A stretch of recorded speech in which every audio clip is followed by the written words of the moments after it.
Good evening. Welcome back to another Novak News with myself, Billy, and Thomas. We're going to talk to you this evening about the missing ingredient in the market. Stay tuned. Boom.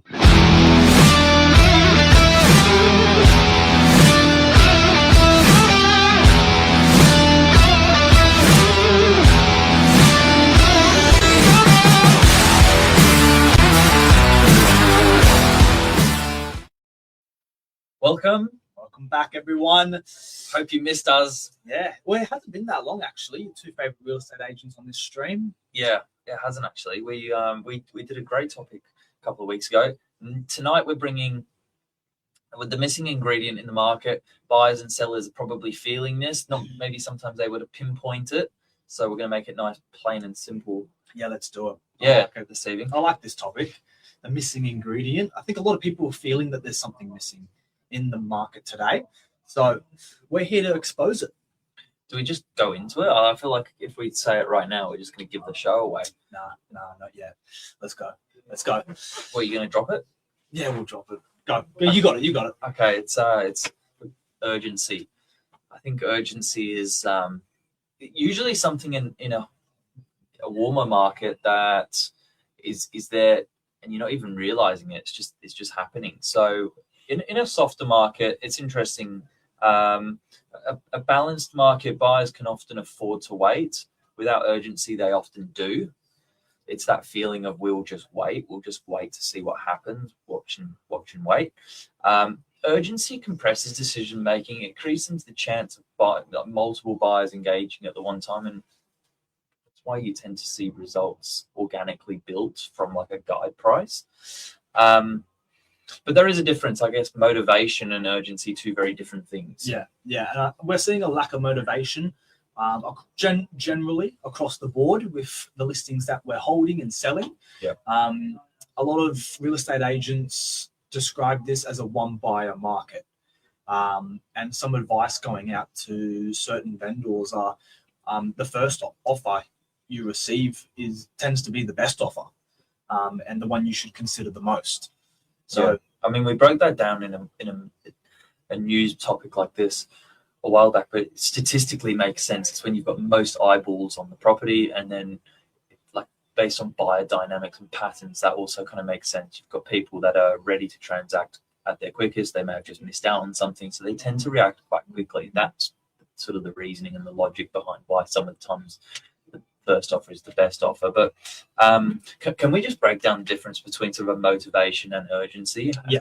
How they come in? Yeah. So motivation is essentially wanting to buy or sell, where urgency is needing to make a decision by a certain date. So when you look at urgency, you think I've just sold and I need to buy by the time I sell. That is urgency. Yeah, whereas motivation, sometimes it can be maybe a bit more self-imposed, or rather than like urgency, maybe being a bit more bank imposed or financial imposed. So there is clearly two differences. Many buyers today are motivated, but they're not urgent. And so they result in tending to go through more inspections, longer due diligence, more negotiation, lower first offers, because they feel like they've got time on their side. And let's face it, if a property's not going to sell from underneath you, why wouldn't you go and spend one more weekend looking at what else is out there, or exactly being in that in between decision phase?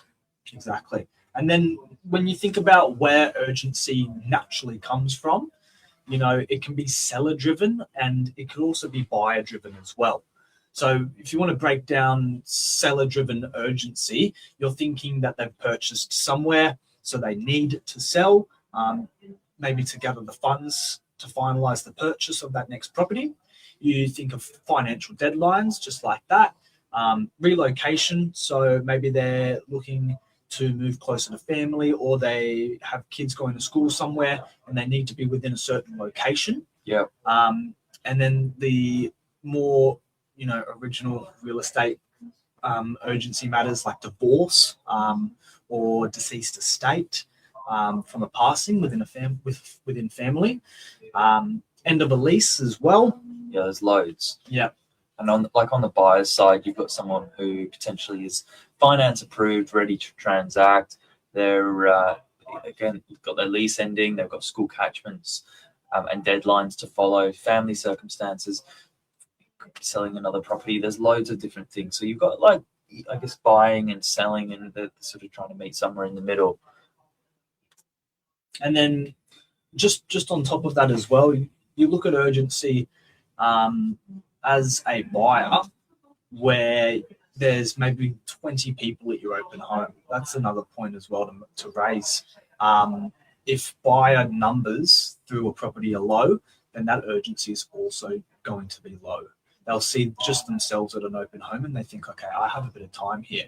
Whereas in a warmer market, you might see you might go into a property and there's already multiple offers on the table at a certain level, and you need to get your foot through the door by means of an offer as soon as possible. So that urgency gets determined by how many buyer numbers are in the market as well. But then going on to how owners can create urgency and without appearing desperate.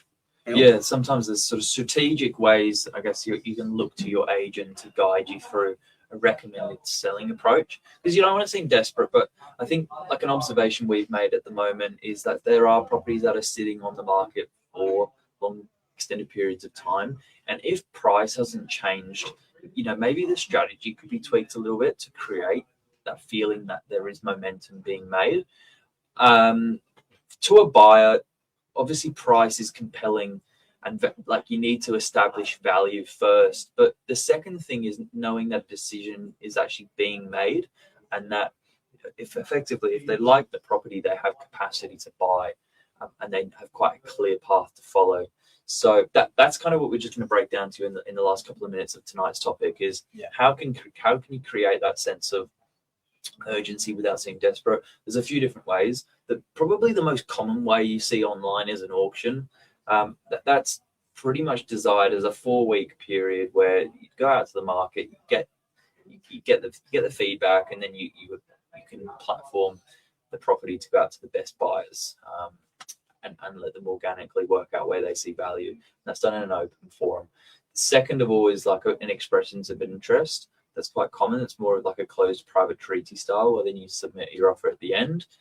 I think both of those, the reason auctioneers, agents, and sometimes owners like it is because they can put a date in the calendar and people work towards that. Yeah. That also helps with buyers who are ready to buy early in that property's campaign, and they can put their offer forward well in advance. When you're comparing that to an auction where they have to wait basically until the auction day, which is in 4 weeks' time if you're viewing on the first day or week. But a expressions of interest or an offers closing campaign, you can put your offer in any time and it can be considered. It can be held for that 4-week period, or it could be accepted prior. Yeah. Now, if you haven't sold in either of those two scenarios, another way, it's simple, is a price alignment. You take the feedback you get, you align that with the market, and it is often that if you align the price and then you establish market value, you get multiple people coming in at similar levels with offers, and organically it might build its way back up. So there's an opportunity for you to meet the market there on price if that's another way to generate more inquiry. Yeah, and something that a lot of people don't know as sellers is if you're on Domain or realestate.com and your agent adjusts the price online, a notification gets sent out by realestate.com and Domain to buyers who have previously inquired to let them know. It's like an alert, price adjustment with property address to this level. And that way buyers actually see that and start thinking, okay, this owner wants to sell. There is urgency there. Let me go back and rethink that. Yeah, we I'll give you a quick case study. In the week, had a sale that was on the market for about 90 days. We actually had a change of strategy, a small pivot, and put a closing offers deadline in by the end of the month. And obviously we've just ticked into August, and we actually delivered on that date, which was great. The backup plan was to rent the property out for the owner. So it didn't mean dropping the price. It just meant a change of strategy and giving, I guess, buyers a clear sort of set of transparent communication that this is the final week advertise that in the open homes and make sure everyone's really aware. Yeah. And then sometimes that creates momentum, and it produces the offer. It produces someone that little bit of a push in the right direction to get their ducks in a row.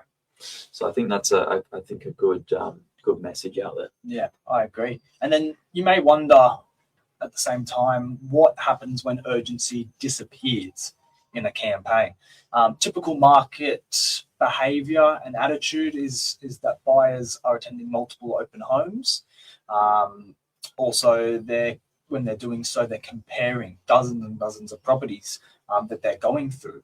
And then what that does is delay making offers, because or no offers. I think or no offers. They just sort of can't give you price feedback because they're honestly probably confused about so many properties they're going through. We're seeing that a lot at the moment. Yeah, and a lot of buyers are waiting for price reductions.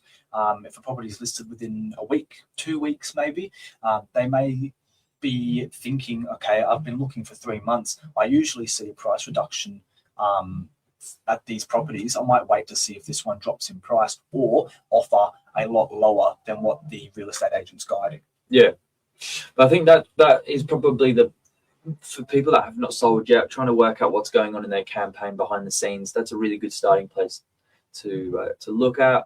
Where is the urgency coming from? Where is the set of communication to the buyers that decisions are going to be made? And hopefully that helps you have a quick look. If you need any help, I suppose reach out to us. Absolutely. And at the end of the day, you just got to remember that when competition follows, stronger prices become much more likely. Yeah, absolutely. There you go. All right, guys. Have a good evening. Thank you for tuning in. Take See you care. later.